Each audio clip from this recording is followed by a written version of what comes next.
aspirasi masyarakat kecewa akan ada kotak kosong itu malah memilih kotak kosong itu sendiri. Intinya ada peluang kotak kosong itu akan menang. Kontra argumennya menarik gitu ya untuk kita lihat. Tapi kalau memang kotak kosong ya kita nggak bisa lihat kontra argumen ya. Anies bisa masuk Den, asalkan dia menurunkan egonya. Jadi gimana? Mau gabung partai. Kata Soebul Iman, PKS legowo kok kalau Anies gabung Nasdem. Anies di Nasdem kan aja gabung Nasdem. Nah kita udah cukup nih 2 partai bisa berlayar gitu. Tapi itu Aniesnya mungkin nggak mau juga gitu. Ngopi dulu bos. Ngopi dulu. Apa? Awali hari dengan secangkir kopi. Itu nggak enak loh. Gue juga. Openingnya agak beda lah. Biar putih aja gue sekarang. Udah tua. Nggak ada endorsean ya, cuman emang enak aja tuh kayaknya minumannya. Iya, biar nggak dihujat netizen aja sih. Nggak dihujat netizen. Iya. Oke, assalamualaikum warahmatullahi wabarakatuh. Terima kasih kembali teman-teman. Selamat datang kembali di podcast Pro Politik dan masih bersama gue Dendi Herdianto dan teman gue Haikal Sani Arjuna. Seperti biasa kita akan bahas soal isu sosial politik yang lagi hangat-hangatnya saat ini. Dan lagi hangat saat ini adalah isu tentang Pilkada DKI Jakarta. Wah, gokil nih. Yang kabarnya Anies dijegal alias Anies gagal jadi calon cagup. Gimana nih Kal, lu ngeliat ini Kal? Iya, lagi banyak gosip nih ya di Pilkada DKI ya. Kayak dalam seminggu ini banyak banget dinamika politik yang terjadi gitu, yang kayak di luar ekspektasi orang-orang lah gitu ya. Kalau menurut gue sih di Pilkada DKI ini ada 3 kepentingan yang bermain nih, sehingga dia sangat dinamis. Yang pertama kepentingan Prabowo pengen aman di Pilpres 2029 dengan cara Anies nggak jadi cagup ya kan. Yang kedua kepentingan Jokowi, dia pengen Kaisang ikut Pilgub biar dapat spotlight Pilgub Jakarta. Sama yang ketiga nih kepentingan PKS masuk koalisi Prabowo gitu. Jadi ketiga kepentingan inilah yang saling mempengaruhi peta Pilgub DKI Jakarta akhir-akhir ini gitu. Dan 3 kepentingan ini perlu ada titik temunya ya. Salah satu titik temunya adalah, atau bukan titik temunya, salah satu kemungkinan terbesar adalah Anies nggak jadi nyagup gitu. Iya. Kalau menurut lu gimana nih kalau Anies nggak jadi cagup? Sedih sih gua. Anak abah perlu beli insto nggak kalau Anies nggak jadi nyagup? Insto. Ya, gue akui gue memang pendukungnya Anies di 2024 kemarin. Wah, sosok luar biasa bro, intelektual. Dengar lu fatherless ya? Gitu. Ada yatim kan? White team. Iya. Emang gitu deh, pada fatherless dukung Anies. Ya. Contohnya adik gue Den. Gue tanya kan, adik pilih siapa di Pilgub ini? Di Pilpres, pilih Anies. Kenapa? Adik anak abah. Anak abah. Dia pindah ke TPS dan buat dukung Anies. Luar biasa. Tapi Aceh kan all in Anies ya. Gue ada si jokes itu, cuman gak aman. Lanjut aja. Yaudah. Kenapa orang Aceh baik dukung Anies? Ya udah gak aman. Skip dulu aja.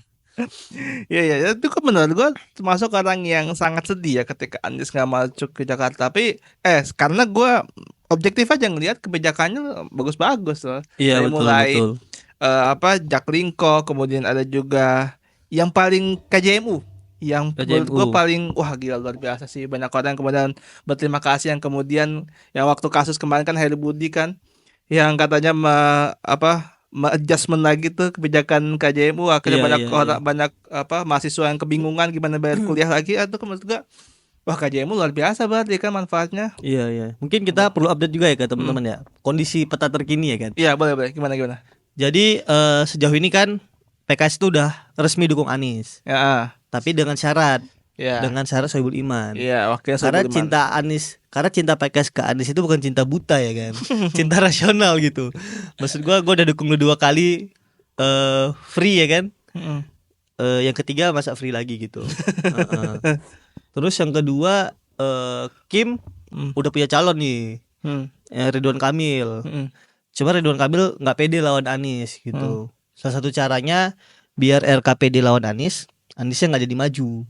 Dengan cara jadiin PKS cawagup RK. Tapi dengar-dengar RK nggak mau cawagupnya itu Soebul Iman. Ini menurut data Tempo ya, bukan data kita ya kan.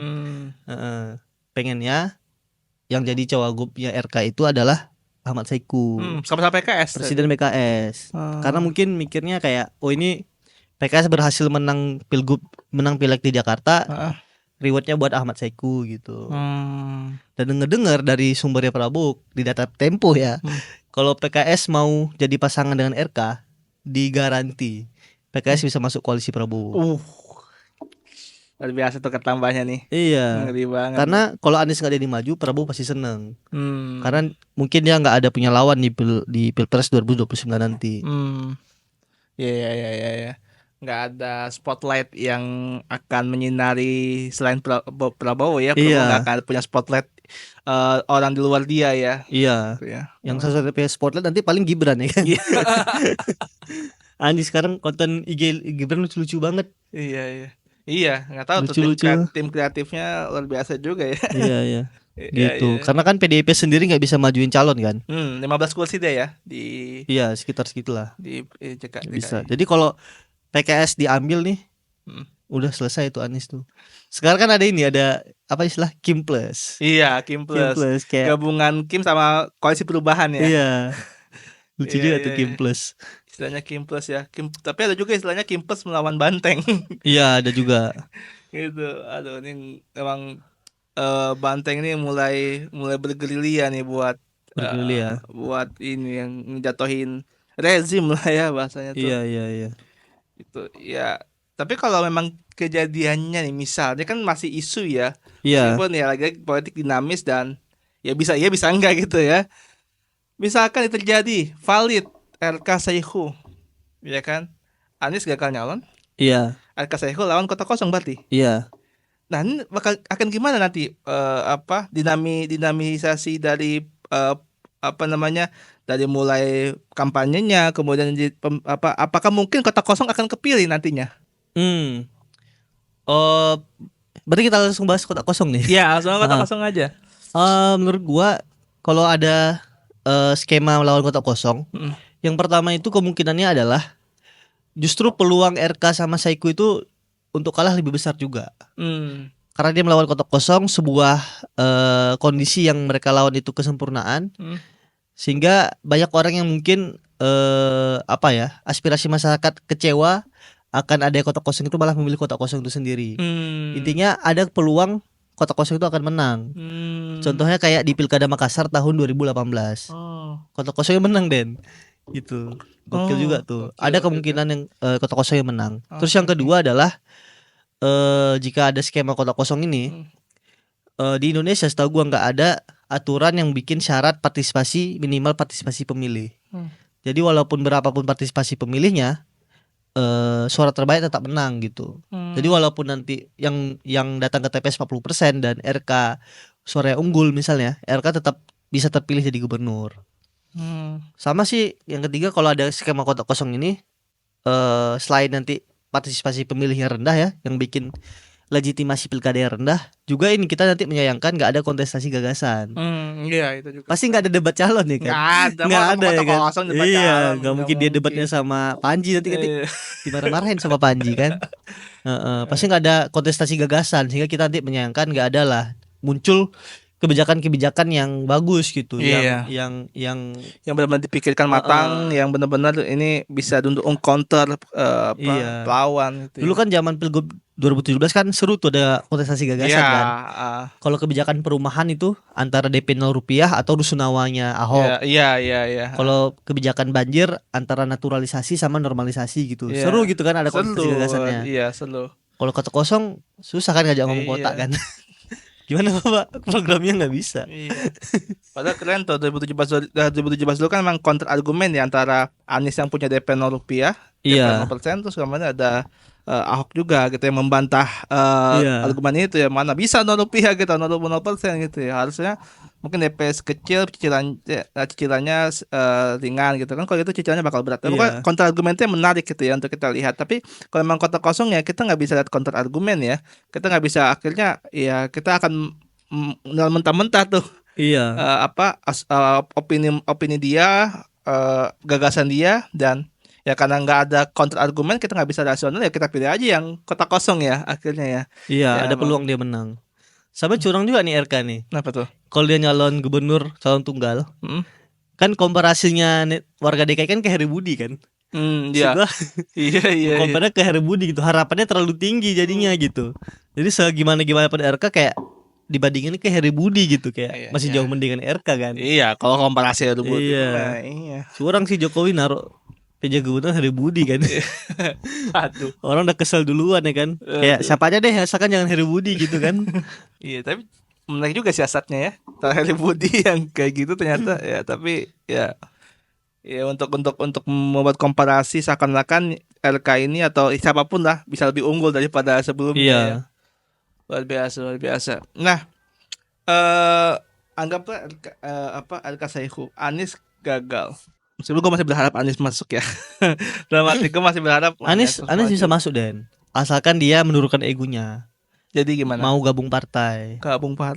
Kan dia kan sekarang free agent terus kan. Pengen sebenarnya kalau free agent kayak Anies kan lebih mudah gitu, nggak terikat partai, dia bisa bermanuver sesuka dia gitu. Nggak ada perintah ketum gitu. Tapi dia kan nggak harusnya gabung partai. Bahkan Soebul Iman pernah bilang, kita ini kan kondisinya Anies Soebul Iman ini kan tinggal kurang satu partai.